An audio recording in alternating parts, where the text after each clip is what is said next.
इरफान जाऊन लावा हे ते साऊंड गया बसता आता अरे उधर से डालना ये लेना भाई केबल ये ना ये ले डाल ऊपर ये ले जा जा जा जल्दी ला आज या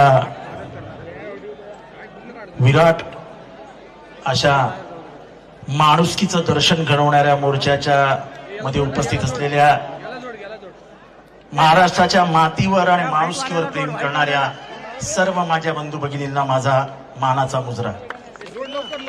आल्यापासून ऐकतोय प्रत्येकाच्या भाषणात कुठेतरी जातीचा स्पर्श होतो. आपण या भिंती कधी तोडणार आहोत?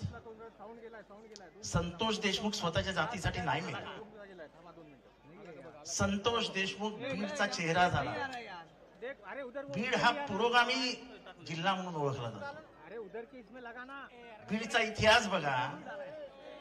बीड मध्ये कधी काळी एकदा सोशलिस्ट निवडून आले होते, कधी एकेकाळी समाजवादी विचारांचे बबनराव ढाकणे निवडून आले होते, केशर काकी निवडून आल्या होत्या.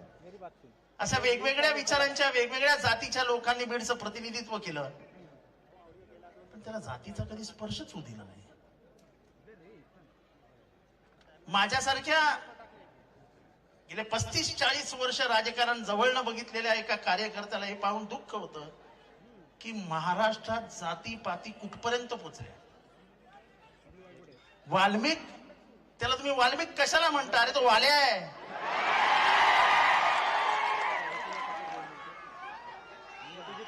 त्रेतायुगामध्ये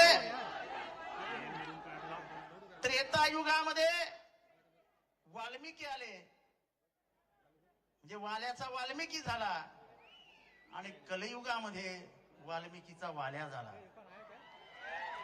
मी ऐकतो वाल्मिक कराड वाल्मिक कराड वाल्मिक कराड, वाल्या आहे तो.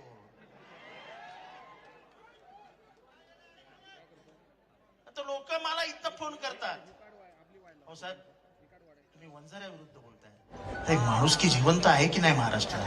हॅलो, मी एका माणसासाठी लढतोय. जो माणूस बीडचा खरा चेहरा दिसतोय त्याच्यात, तो स्वतःच्या जातीसाठी गेला नव्हता. त्या गेट वरती एका दलित वॉचमनला मारहाण झाली आणि त्या दलिताने हाक कोणाला दिली? संतोषला. आणि म्हणून संतोष तिथे गेला. हा बीडचा चेहरा आहे. तुम्हाला बघायचंय ना जातीचं? तू कुठे गेला? संतोष इथे. हा संतोष बांगर. बीड मधले किती जण याला ओळखतात? शिवराज बांगर किती जण ओळखतात? ह्याच्यावर किती केसेस टाकल्या वाल्मिकने, वाल्याने? ह्याच्या खानदानाला हायकोर्टाशिवाय घरच नाही दुसरं.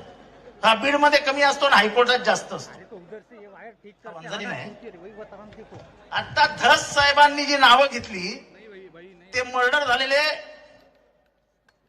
काय नावं होती हो सगळ्यांची? आंधळे, राख, फड, कोण आहेत ते? सगळे वंजारी आहेत ना. मारणारे पण वंजारी आणि मेलेले पण वंजारी. बापू आंधळेच्या मर्डर केस मध्ये बबन गीतेचा काय संबंध होता? असं आहे की या बीड जिल्ह्याचा सत्यानाश कोणी केला असेल तर इथल्या पोलीस प्रशासनाने आणि इथल्या पालकमंत्र्यांनी. आता तुमचा एसपी त्या बांगरला बोलवतो आणि सांगतो तुम्ही एक काम करू, जरा हमारे पास एक तक्रार दाखल. ह्याचा मला फोन आला. म्हटलं अरे वेडा की काय, तू तुझ्याकडनं आज तक्रार घेतली, उद्या पलटी मारतील. जेव्हा यांची जबाबदारी आहे कारवाई करायची तेव्हा ते काहीच करत नाहीत. जर अशोक सोनवणेची अॅट्रॉसिटी केस त्याच दिवशी दाखल झाली असती, त्याच दिवशी त्यांना अटक झाली असती, तर संतोष मेलाच नसता. म्हणजे पोलिसांनी काहीच करायचं नाही. असं आहे की बबन गीते आणि तो आंधळ्याची मर्डर केस आहे. त्या आंधळ्याच्या आणि बबन गीतेच्या मर्डर केस मध्ये पीआय कोण आहे?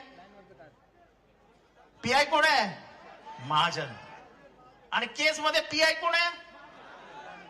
वाल्मिक कराडला वाचवलं कोणी? परळीमध्ये बापू आंधळ्याच्या मर्डर केस मध्ये महाजननी. मग केस, एक मिनिट मला टप्प्याटप्प्याने जाऊ द्या. तुम्ही माझं भाषण करू नका प्लीज. तुम्हाला प्लीज डिस्टर्ब करू नका. माझ्या एकही विचार माझ्या डोक्यात राहणार. मग तो महाजन चांगला माणूस आहे. अहो, इथला एकही अधिकारी जर तुम्ही धनंजय मुंडेला न विचारता आणणार नसाल तर कसं काय व्हायचं? दस साहेब एवढा घसा फोडून सांगताय 300 ट्रक. कलेक्टरची काय हिंमत आहे बोलायची? दस साहेब, कलेक्टरची अपॉइंटमेंटच तुम्हाला सगळं माहिती आहे.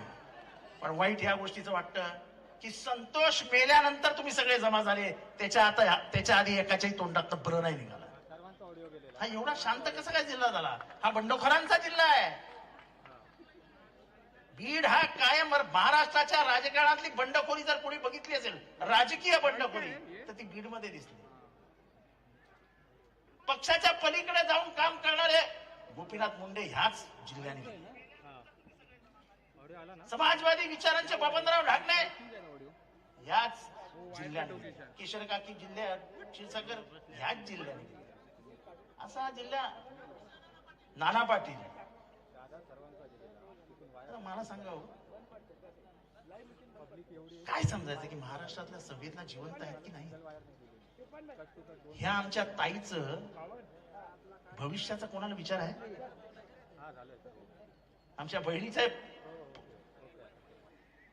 पुसलं गेलेलं कुंकू कोणी परत आणून देणार आहे? आणि तरी आपण राजकारण करतोय. कसलं राजकारण? अरे माणुसकी जिवंत ठेवा, माणुसकी. उद्या तुमचं घर जळेल, बघायला माणूस नाही येणार. कारण का प्रत्येक जण जर आपलंच बघायला लागला तर ह्याच्या पुढे कोण कोणाच्या मदतीला येणार नाही. आणि म्हणून मला जी एकी दिसते ना, ती माणसांची दिसते, माणुसकीसाठी आलेल्या माणसांची. आणि अशीच एकी ठेवा. नेता कितीही मोठा असो, या जनतेच्या पुढे कोणीही टिकत नाही. हा समजावत आहे. आज या बीड मधनं एक ठिणगी पडली आहे. ह्याचा लोक आंदोलनात बदल होईल. कुठल्याही नेत्याची ह्या जनतेला गरज नाही. वेळेत कारवाई झाली नाही तर महाराष्ट्रात आग लागल्याशिवाय राहणार नाही. मी आता येता वाचत होतो, एक कोचे नावाचे कोणी कलेक्टर होते का इथे? होते ना? त्या कोचेंनी एक इंटरव्ह्यू दिलाय. म्हणाले मी जेव्हा कलेक्टर होते तेव्हा 24 तासांना एकदा तरी मारामारी व्हायची, 2 दिवसांना एकदा तरी खून व्हायचा. पण सर्वात शॉकिंग काय ते म्हणाले की एका IAS ऑफिसरची बदली झाली आणि त्याच्यानंतर तो गायब झाला. तो परत कधी महाराष्ट्रात दिसलाच नाही. रंजन मुखर्जी. पण म्हणजे हे किती धक्कादायक हो. एक कलेक्टर गायब होतो आणि महाराष्ट्राच्या शासनी पदरी कुठे नोंदच नाही. हे खरं आहे की नाही मला माहित नाही. पण मग त्या कोचेला बोलवा आणि त्याच्याकडे तक्रार घ्या. कोचे कोणी आयरा गायरा माणूस नाहीये. तो या जिल्ह्याचा कलेक्टर होते. सॉरी, मी आले तुला करत नाही कोणाला. तर ते कलेक्टर होते, त्यांना बोलून घ्या. आणि माझी आज प्रमुख मागणी आहे, या सगळ्या जेवढे अटक आरोपी आहेत ना, सगळ्यांची नार्को टेस्ट घ्या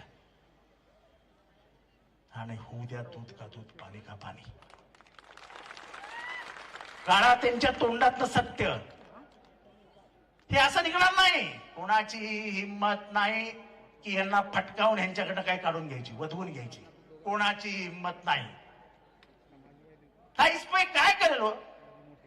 उद्या मुंबईत बसून धनुभावने एक फोन केला, जरा हे देते, हा जाणार नाही. हा जाणार की नाही? हात उचलून दाखवा, सांगा बरं. मग काय कामाचं? म्हणजे मंत्रिमंडळात राहून हा डोळे दाखवणार. फक्त डोळ्याने इशारा केला ते संपली चौकशी. त्याच्यापेक्षा संतोषची चौकशी करू नका. उगाच ह्या पोरीला आणि त्याच्या आईला आशा लावू नका की न्याय मिळेल. न्याय मिळणारच नसेल तर उघडपणाने सांगा न्याय नाही मिळू शकत. पण केल्यासारखं दाखवायचं आणि करायचंच नाही. अपेक्षा भंगासारखं दुःख दुसरं कुठलंही नाही. अपेक्षा भंग करू नका महाराष्ट्राचा. काय बोलतात ते, काय ते गोपीनाथ गडावरती महाराष्ट्रात म्हणाले कुठं असं होत नाही, फक्त काय बीडमध्ये होतं. अरे नाही झालं आमच्या ठाण्यामध्ये असा कधी इतका वाईट मर्डर. ज्या पद्धतीने मारलं, समोरचा माणूस व्हिडिओवरती बघतोय मर्डर कसा होतोय. अरे हा क्रूर कर्म आहे, क्रूर कर्म. रामन राघव आहे, रक्त पिपासू नरभक्षक आहे. आज महाराष्ट्राला त्याची ओळख पटली. एवढे दिवस आम्ही बोंबलत होतो की हे बीड मधलं थांबवा, बीड मधलं थांबवा. ते अंधारे, सुषमा अंधारे आज येणार होत्या, आल्या नाहीत. त्यांच्यावरती 307 दाखल केली. त्यांनी एक गुन्हा दाखल केलेला, तिच्यावर इतका दबाव टाकला की तिला मागे घ्यावं लागलं. पुन्हा यांनी कोणालाही सोडलेलं नाही. सगळे धंदे यांचे, मटक्याचे पण ह्यांचे, दारूचे पण ह्यांचे, सगळे धंदे यांचे. पण कोणी एक माणूस बोलायला तयार नाही. दस साहेब, मी सभागृहातही बोललो होतो आणि आजही बोलतोय, आका बिका काय नाही. आकाचा बाप कोण आहे? कोण आहे? अजून जरा जोरात सांगा. एवढी जनता सांगते तरी आपण नाव नाही घेत. अहो, एवढ्या जनतेला माहिती आहे आकाचा बाप कोण आहे, तर त्याला मंत्रिमंडळात ठेवलंय कशाला? त्याला मंत्रिमंडळात पहिला आखला. शिव्या घालणारे फोन येतात मला. मला आज सगळ्यांना एक सांगायचं आहे.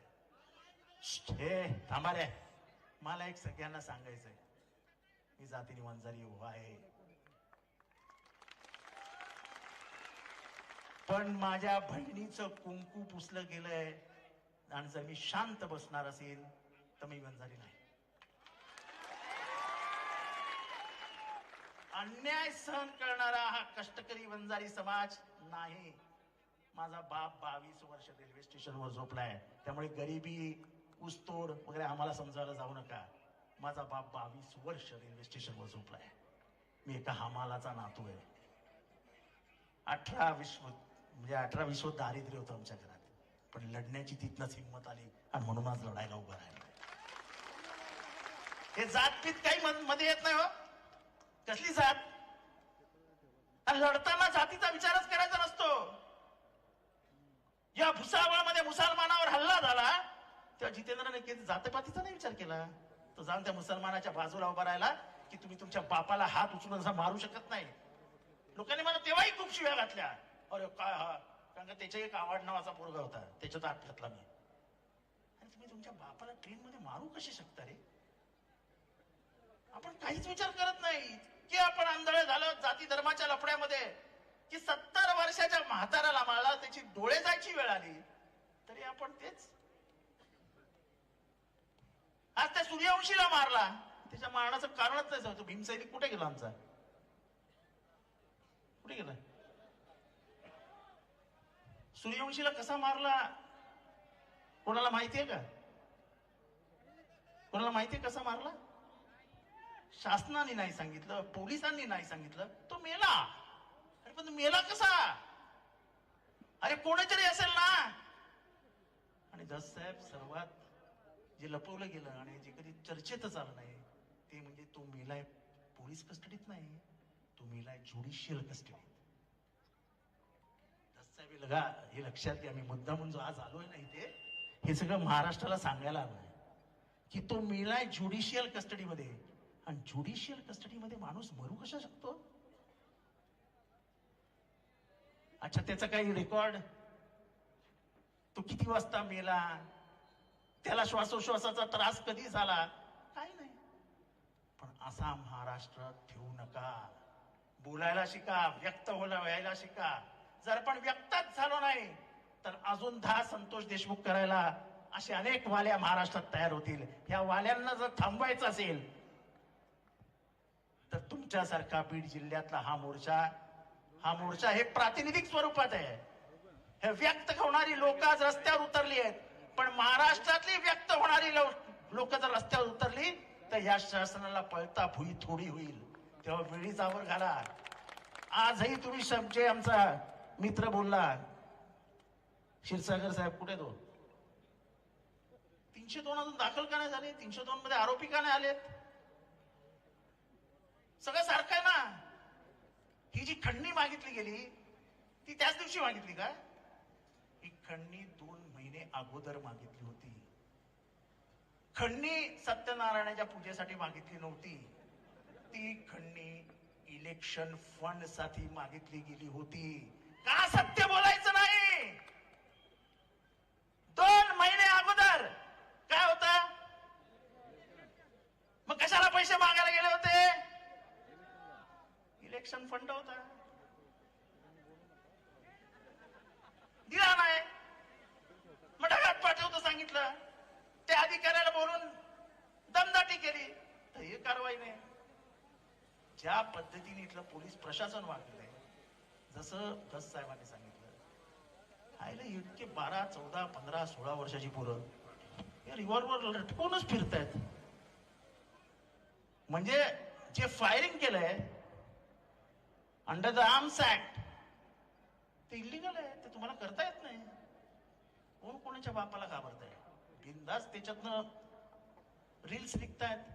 आणि सर्वात मी भाषणामध्ये म्हटलं, जहां वाल्या खडा वो सरकार से बडा, तर त्याच्यावर रील्स तयार करतात.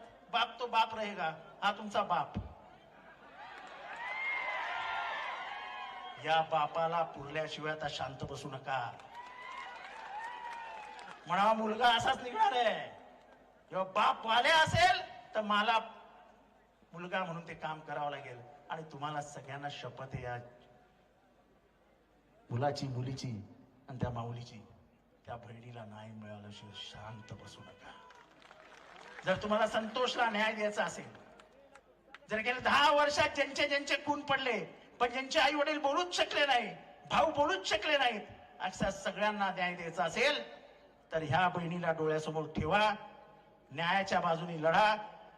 बाबासाहेबांचा फोटो दिसतोय इथनं, तुम्हाला बाबासाहेब मागे उभे राहतील, त्यांचं संविधान मागे उभे राहील.